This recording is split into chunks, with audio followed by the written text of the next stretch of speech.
Listen, if y'all knew how bad my nerves were, y'all wouldn't bother me with all this. Yesterday, this video was recorded, edited, ready to go, and then because I have no fucking idea what I'm doing, it's gone. I lost it. I use iMovie, and it's just gone. And all the clips of it, I got confused. I didn't know what was what. My nerve. Listen. We had to start over. Give me a minute.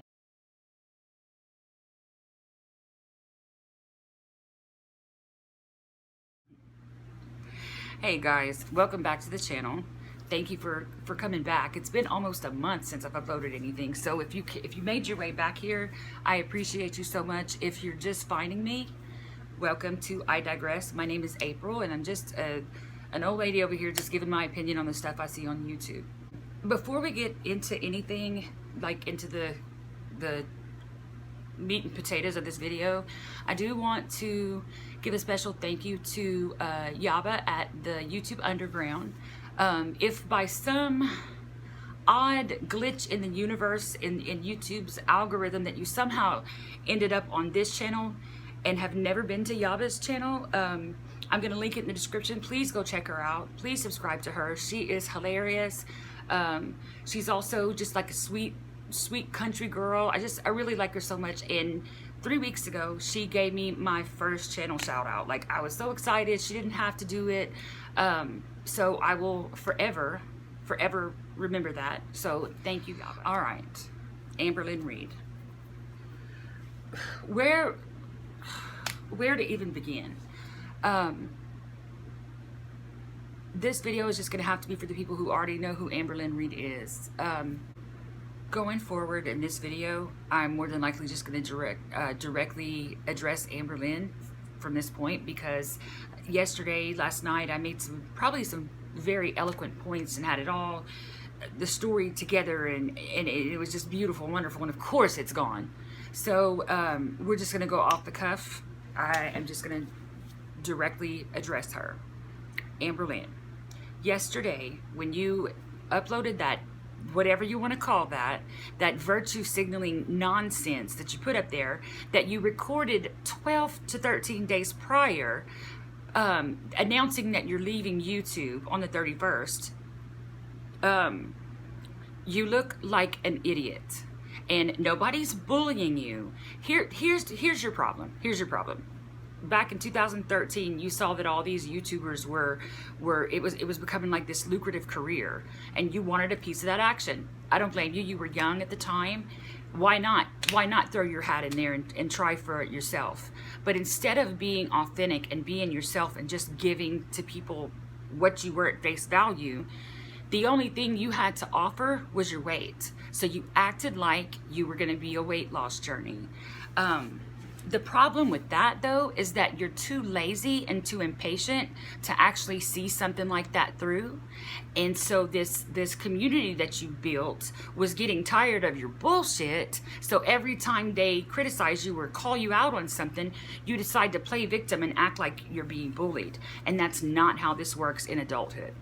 You will always have that 10% or less of people who are literal trolls, who are just going to come up and be like, ha, you're fat. They do it to everybody. If you pay attention to anybody's channel, every channel is going to have that small fraction of hate, because there are people who are just fucking idiots and they just go around trying to push people's buttons. So the only advice I have to offer you there is, don't let your button be too hot. You know what I mean? But what you're trying to do is take like logic and facts and reasoning and trying to make the person who's presenting it to you feel bad for themselves. So you try to morally shame them, and that's not working. Again, you were too lazy and too impatient to follow through. I'm sure you probably do want to be thin, but you don't want to be uncomfortable and do the work that it takes to get there. You don't want to like not be able to gorge yourself on shit. You want to still be able to binge, still be able to give in to every whim that you have, but then somehow be thin. Okay? So when that didn't work, that you decided, here's what I think happened. I think you decided you didn't want to be a weight loss channel anymore, but it's literally all you had to offer. It's like you want to be like this lifestyle vlogger or this beauty guru or just this influencer or public persona. And I mean, You don't hook an audience in with a certain genre of something and then try to flip it on them and then get mad at them because they don't follow suit. My advice here, you don't want to be a weight channel, if you don't want to, you know, cater to your feeders, then why don't you shut this account down and then start a new one and see who picks up on the different things about your personality? Because you knew that without your weight, you were just like anybody else. You probably weren't going to grow to be a big channel. You want things your way, understandably. So I would love to have things my way. Let's take my channel. Let's say that I could be like, you know what? When I snap my finger, I'm the only opinion that my audience is going to care about. Everybody come subscribe to me. Only listen to me. My opinion's right, and you're going to believe it too. And then rub my feet and bring me some water. That's not how that works, Amber. Like, you don't just get to come and tell people how they view you. You don't get to shame people into being like, oh, well, Amber don't feel like being on a diet anymore. Well, we'll just follow her because she's so quirky and cute. No, no. Something else that you've fostered is this very toxic community. Very, very toxic community. Now, again, it's a very small minority of people who are actually giving you hate. The rest of the people are people who are sick of looking at you kill yourself on camera, because you are literally dying every day until you take control of your life and do something about your situation. You are in grave danger. But I know that you know that, so we're not going to focus too much on that. You don't get to tell people how they view you. You don't get to control the narrative when all you do is get on here and troll. Amberlynn, you don't think that we know that you hate your audience? You hate your audience. You hate them. You hate us. And one of the reasons why you resent us so much is because you have to look at us every day. You have to deal with us every day, because that's how you make your money. Because you know that if you were honest and authentic and you dropped this weight loss charade, because you might as well, because you're not making any progress. You give up, hey, give up. But you know that your views would go down. Your views would go down and you would no longer have this easy income. You can't have it the way that you want it just because you want it that way. You have to do the work. You just do. That's life. That's just, it's logic. It's just the way it is, and it is just what it is. And how dare you come on here and try to pull at people's heartstrings, acting like, you know, just short of implying that you're suicidal. I believe that you are upset. I believe that you're very frustrated and annoyed and aggravated and probably a little bit depressed. But you know what that is?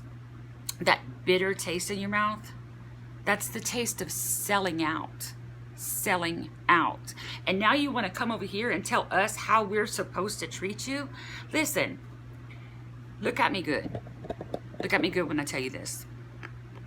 I don't owe you a motherfucking thing.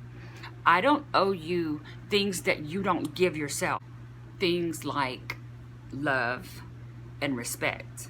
And here's something else. When you came up there yesterday trying to say that you're leaving YouTube, I knew you'd be right back. You know how I know? Because you don't have the dignity to leave YouTube. You're a troll. You are a fucking freak show exhibit, and you made it this way, and now you're mad because you could walk away at any time. You could be like, you know what? I'm tired of having to whore myself to these feeders, or I'm tired of arguing with this audience. And let me say this. There is some accountability in the audience, because I feel like a large part of the audience, myself included at some point, we're just as addicted to the train wreck that is you as you are to the food and the weird attention and validation. And listen, when I first found your channel, I felt really bad for you. I did, because no matter how much you do all these mukbangs and, like, you know, shove all this food down your face thinking you're hurting us, honey, when you go to bed at night, you're 600 pounds. You have to prop yourself up on Pillow Mountain so that the weight of your chest doesn't crush your lungs, because you cannot breathe laying down like a normal person. And I'm not fat shaming. I've known several people who are morbidly obese that I love and care about, but the difference is that they tried, and if they didn't get themselves out of the situation, they're still trying. They're not exploiting themselves for views and quick cash. That's just not something that they would do, you know, because that's just, who will do that? And I mean, hey, if you want to do that, do it. But at the same time, like, don't tell us how to treat you. You know what I mean? Like, you're going to be treated the way that what you put out into the world. And I know that you've had a hard past, that your family had some issues, and you know, that's very messed up. And this is going to sound really tough, but you're not unique. There's a lot of people who've lived like that. And no, it's not fair. And Amber, listen, your childhood was probably messed up, and I am so sorry that happened to you. Your childhood is your parents' fault. But your life right now, that's your fault. So listen, what you have going on with the bulk of your audience is a very toxic and manipulative relationship. And this is me addressing some of the audience. If you just walk away, she can't keep doing this. If she uploaded a video one day and hardly anybody watches it, she can't keep doing this. Somebody has to be big enough to step away. I'm not telling people to unsubscribe from somebody or telling people what to do, but it's equally toxic on both sides sometimes, I think. Like, the audience is being, she's trying to make it seem like they're abusing her, but the audience is kind of being abused in a way. Like, the way that she's presenting things and the way that she's treating them, and just the failure to be transparent whenever their support is what's lining her fat ass pockets. I know it's hard. I know that the hardest thing to do is turn your head away from a train wreck. But if everybody walked away tomorrow, what's she gonna do? Do this to herself by herself? She gonna sit over there by herself? Then now you're not enabling her to make all this money to continue to kill herself, and they get mad at you because she's miserable. Amberlynn, honey, I wish you the best. I hope that you can do something with yourself, because you are a wreck. You are the picture of dysfunction, and you're not getting any healthier. You're not getting any younger. You're not getting any better by eating all this junk. You're slowly killing yourself, and slowly has been for a long time. We don't know how much longer you have. And hey, listen, maybe you don't want to get better, but then just be that way. Then stop telling your audience that you're trying. Stop telling your audience that you're just getting back on the bike and you're trying. You know what you're doing. You are manipulating your audience, period. Let me tell you why I can notice that. When I was younger and I was married to my ex-husband, now keyword ex, whenever things weren't going my way, I was 20, 21, 22. Like, don't come for me. Don't judge me. I've grown from this. But if something wasn't going my way, and I knew I didn't even have a leg to stand on, I would go in the room and pack up all my stuff, because then I was leaving, and he was going to feel so bad, and then he was going to do what I wanted him to do. And let me tell you something. The more I do it, the more I would do it, as I'm packing stuff, I'd be like, shit, I'm gonna have to unpack all this, because I knew I wasn't going nowhere, and it was just gonna be the same thing. Needless to say, that marriage didn't go very far. Like, I think we stayed married for 5 years, you know, and that's sad because we had children together. But my point is, like, dysfunction recognizes dysfunction. The difference is that I've done the work to try to be a better person every day. And listen, do what you want. Like, I don't need you to be a better person for me, but you're not going to sit here and play that game like you're trying to act like you're just this poor pitiful girl over here just trying to stuff orange chicken down her gullet, and people were coming up and pointing to her and calling her a whale. That's not what happened. That's not how that was going, and you know it. Good night, y'all.